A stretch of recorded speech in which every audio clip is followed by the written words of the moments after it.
प्यारे दर्शकों नमस्कार। तारीख है आज 19 जून 2025, दिन वीरवार, हिंदी तिथि आषाढ़ माह कृष्ण पक्ष अष्टमी। आइए नजर डालते हैं हमारे प्यारे राज्य हिमाचल प्रदेश की तमाम बड़ी खबरों पर। वीडियो शुरू करने से पहले कमेंट बॉक्स में जय हिंद लिखकर हमें सपोर्ट जरूर करें। तो चलिए शुरू करते हैं। हिमाचल में एचआरटीसी का बेड़ा होगा मजबूत। अगले सप्ताह शामिल होंगी 24 नई सुपर लग्जरी बसेस। हिमाचल पथ परिवहन निगम के बेड़े में जल्द ही 24 सुपर लग्जरी बसेस शामिल होंगी। निगम प्रबंधन ने बुधवार को 48 चालक सहित तकनीकी कर्मचारियों का दल बेंगलुरु के लिए रवाना कर दिया। चालकों को ये दल 20 जून को बेंगलुरु पहुंचेगा, 21 जून को वापस हिमाचल के लिए चलेगा। ये सभी चालक एचआरटीसी के पास वोल्वो बसेस चलाने में दक्ष हैं। हिमाचल में ये बसेस संबंधित डिपुओं को जाएंगी। शिमला के तारा देवी, कांगड़ा जिले के नगरोटा, पालमपुर, देहरा के अलावा कुल्लू, नालागढ़ के डिपुओं में ये बसेस आएंगी। आपदाओं से प्रभावित क्षेत्रों में पुनर्निर्माण के लिए केंद्र ने हिमाचल को मंजूर किए 2006.40 करोड़। केंद्र सरकार ने हिमाचल प्रदेश को वर्ष 2023 में बाढ़, भूस्खलन और बादल फटने जैसी आपदाओं से प्रभावित क्षेत्रों में पुनर्निर्माण के लिए 2006.40 करोड़ रुपए की सहायता राशि स्वीकृत की। केंद्रीय गृह व सहकारिता मंत्री अमित शाह की अध्यक्षता में एक उच्च स्तरीय समिति ने ये राशि मंजूर की है। पियक्कड़ वाहन चालकों से अब और सख्ती से निपटेगी एचपी पुलिस। डीजीपी ने दिए कड़े निर्देश। हिमाचल प्रदेश में शराब पीकर वाहन चलाने वालों पर अब सख्ती से शिकंजा कसा जाएगा। प्रदेश पुलिस महानिदेशक अशोक तिवारी ने सभी जिला पुलिस अधीक्षकों को इस संबंध में स्पष्ट और कड़े निर्देश जारी कर दिए हैं। उन्होंने कहा कि शराब पीकर गाड़ी चलाने वालों के खिलाफ कार्रवाई के लिए बनी मानक संचालन प्रक्रिया का सख्ती से पालन किया जाए। यदि कोई चालक शराब पीकर वाहन चलाता पाया जाता है और ऐसी परिस्थिति उत्पन्न होती है तो वर्दीधारी पुलिस अधिकारी मोटर वाहन अधिनियम 1988 की धारा 185 के तहत अपराध करने वाले ऐसे चालक को बिना वारंट के तुरंत गिरफ्तार कर सकता है। गिरफ्तार करने वाले पुलिस अधिकारी के लिए यह अनिवार्य होगा कि वो गिरफ्तार व्यक्ति को 2 घंटे के भीतर किसी पंजीकृत चिकित्सक के समक्ष पेश कर उसका मेडिकल करवाए। पुलिस पेपर लीक होने की प्रबल संभावना, पेपर को रद्द किया जाए। नेता प्रतिपक्ष व जयराम ठाकुर ने आरोप लगाया है कि हिमाचल प्रदेश में पुलिस पेपर लीक होने की प्रबल संभावना है। इसे देखते हुए पेपर को रद्द किया जाना चाहिए। उन्होंने कहा कि मुख्यमंत्री सुखविंदर सिंह सुक्खू को कांगड़ा जिला में 2 गिरफ्तारियों के बाद इस पर जांच बिठाने व नए सिरे से भर्ती प्रक्रिया शुरू करनी चाहिए। उन्होंने एनटीटी भर्ती आउटसोर्स एजेंसी के कामकाज और नर्सिंग भर्ती प्रक्रिया पर भी सवाल उठाए। जयराम ठाकुर यहां पत्रकारों से अनौपचारिक बातचीत कर रहे थे। उन्होंने कहा कि वर्तमान सरकार ने 2.5 वर्ष के कार्यकाल के बाद एकमात्र पुलिस भर्ती प्रक्रिया को शुरू किया जिसमें अनियमितताएं सामने आई हैं। जर्मनी में लापता हुआ बिलासपुर के कंदरौर का आर्यन, परिजनों ने लगाई तलाश करने की गुहार। घुमारवीं उपमंडल के कंदरौर पंचायत का घुमाणी चौक निवासी आर्यन चंदेल 23 वर्षीय जर्मनी के म्यूनिक शहर में रहस्यमयी परिस्थितियों में लापता हो गया। 15 जून से आर्यन का कोई सुराग नहीं मिला। आर्यन म्यूनिक में एमबीए की पढ़ाई कर रहा है। 15 जून को फादर्स डे के मौके पर माता पिता से बातचीत की थी। भारतीय समयानुसार दोपहर करीब 12 बजे आर्यन का फोन आया जिसमें उसने पिता को फादर्स डे की शुभकामनाएं दी और मां से थोड़ी देर बातचीत की। उसके बाद पिता ने कॉल बैक करने की कोशिश की लेकिन कॉल कट गई। इसके बाद वो शाम 4 बजे आर्यन ने अपने चाचा से 30 सेकंड की वीडियो कॉल की जिसमें वो झील में नहाता और बोटिंग करता नजर आया। ऑपरेशन सिंदूर खत्म, लेकिन पंचायतों में अब तक नहीं जली सोलर लाइट्स। ब्लैकआउट के दौरान हुई थी बंद। 16 मई 2025 को जम्मू कश्मीर के पहलगाम में हुए आतंकी हमले के बाद देश भर में सुरक्षा एजेंसीज ने हाई अलर्ट जारी करते हुए ऑपरेशन सिंदूर शुरू किया। इस अभियान के तहत उत्तर भारत के कई संवेदनशील जिलों में रात के समय ब्लैकआउट करने के निर्देश जारी हुए।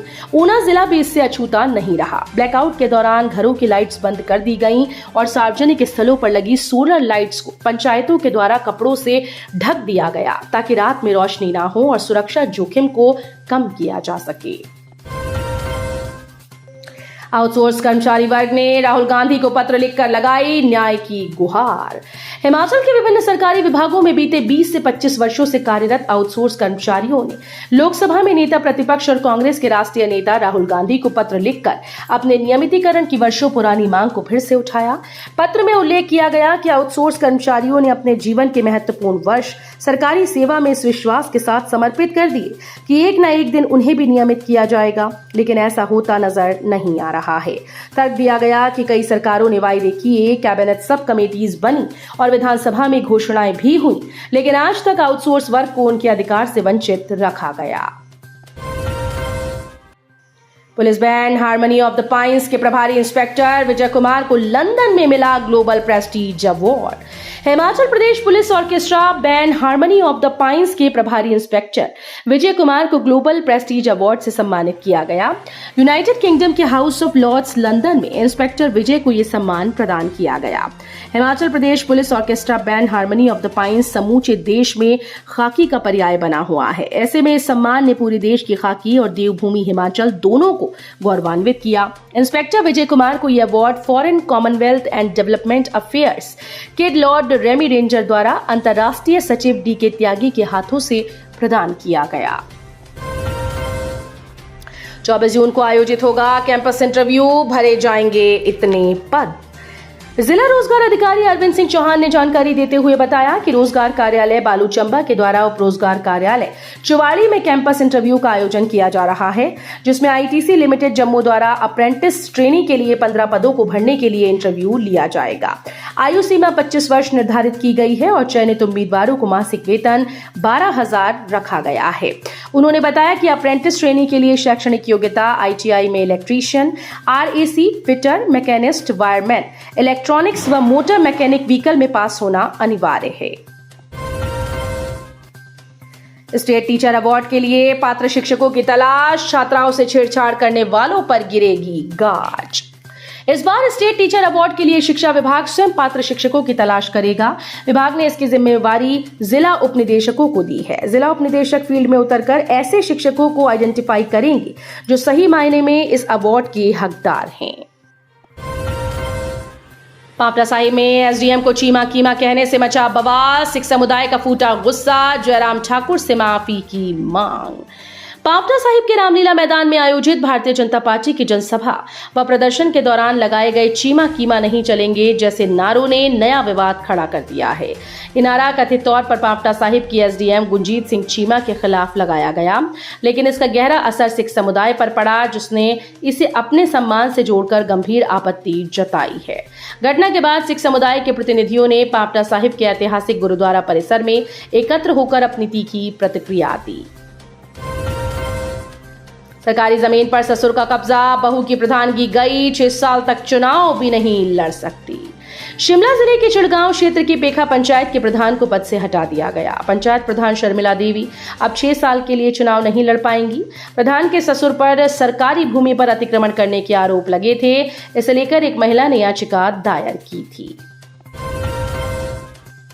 पति पत्नी निकले चरस तस्कर, पुलिस के जाल में ऐसे फंसे दोनों। पुलिस थाना जोवाली के अधीन पंचायत पट्टा के गांव पपलाह में पति पत्नी से 137 ग्राम चरस बरामद की गई। गुप्त सूचना के आधार पर पुलिस ने पपलाह में बसंता और फौजी के घर में दबिश देते हुए तलाशी ली तो 137 ग्राम चरस बरामद की गई। पुलिस ने चरस को कब्जे में लेकर बसंता और उसकी पत्नी उषा देवी के खिलाफ मुकदमा दर्ज कर गिरफ्तार कर लिया है। हिमाचल प्रदेश में 2 गुटों से मारपीट, शिक्षक की मौत, क्रॉस एफआईआर दर्ज। मोरंग थाना के अंतर्गत रारंग गांव में 2 गुटों के बीच जमीनी विवाद को लेकर मारपीट होने पर एक शिक्षक की मौत होने का मामला सामने आया। सूचना मिलते ही पुलिस ने मामला दर्ज कर छानबीन शुरू कर दी।